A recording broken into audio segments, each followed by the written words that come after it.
Bonjour et content de vous retrouver aujourd'hui. Le sujet que je vais vous parler de cette vidéo est né d'une discussion que j'ai eue avec ma famille. Pendant qu'on discutait entre nous, on se posait la question: combien d'entre nous ont toujours un ou des amis depuis notre enfance? Depuis le primaire, depuis le collège ou le lycée? Pourquoi les relations se dégradent-elles? Pourquoi les vraies relations sont rares? Pourquoi, si on veut avoir des amis, on ne peut pas être nous-mêmes? Du moins, on a peur d'être nous-mêmes, de peur d'être rejeté.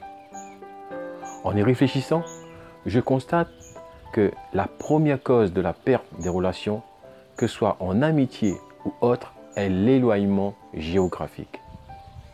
Beaucoup perdent leurs amis parce que l'un ou l'autre est parti habiter dans un autre pays. Ensuite, le manque de temps. Oui, quand on est submergé par notre train-train quotidien, on oublie les gens qui comptent pour nous. Cette excuse de dire que je n'ai pas le temps est devenue courant.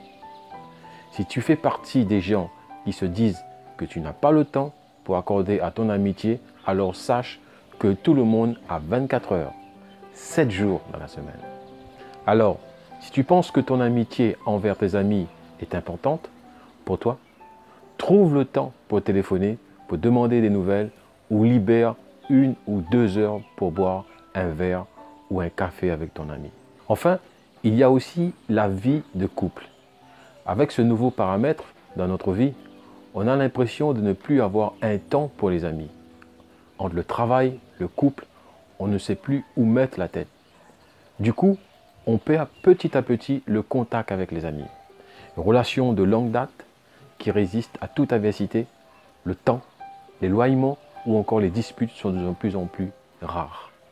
Les relations qui connaissent pas le temps, les relations qui résistent pareil même dans 5 ans, 10 ans ou 20 ans plus tard. Avez-vous ce genre d'amitié? Ou encore une amitié qui résiste après la tempête de malentendus, des petites disputes et d'incompréhension. Ce genre d'amitié est rare, mais quand tu l'as, c'est ta vie, n'est-ce pas? Comment garder les bonnes relations? Pour moi, il n'y a pas de secret. Il suffit de prendre soin de nos relations, d'accorder du temps à nos amis et surtout d'être à l'écoute. C'est comme votre jardin. Si vous ne prenez pas soin, vous savez déjà qu'est-ce qui va y arriver, n'est-ce pas?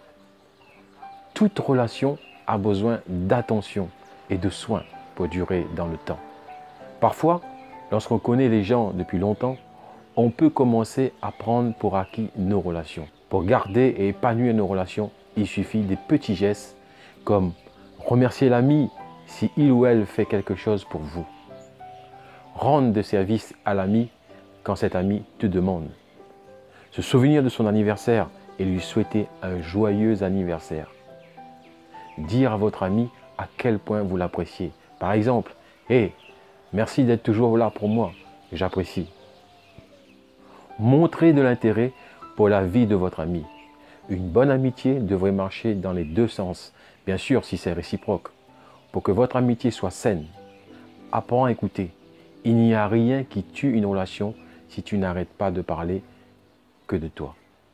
Écoute quand ton ami te parle de quelque chose qui se passe dans ta vie.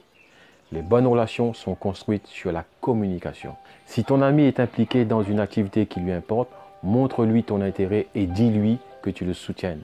Et surtout, l'encourager dans ce qu'il fait. Mets-lui en confiance. Cela semble simple, mais en fait, c'est de plus en plus difficile de faire confiance aux autres. Et donc, il faut à chaque fois prouver que ton ami peut se fier à ton amitié. Alors, ne parle jamais en mal de l'un de tes amis à son absence.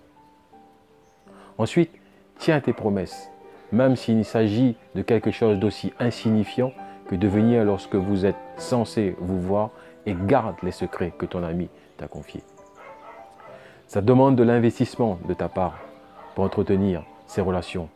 Mais dans le fait, il suffit d'un appel par semaine ou par 15 jours pour demander des nouvelles, s'intéresser à la vie des gens que tu aimes et être reconnaissant de les avoir dans ta vie et surtout le leur dire.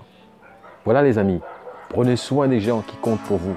Ne laissez pas ce jardin soit envahi par les mauvaises herbes. Et moi, je vous dis à bientôt pour une prochaine vidéo.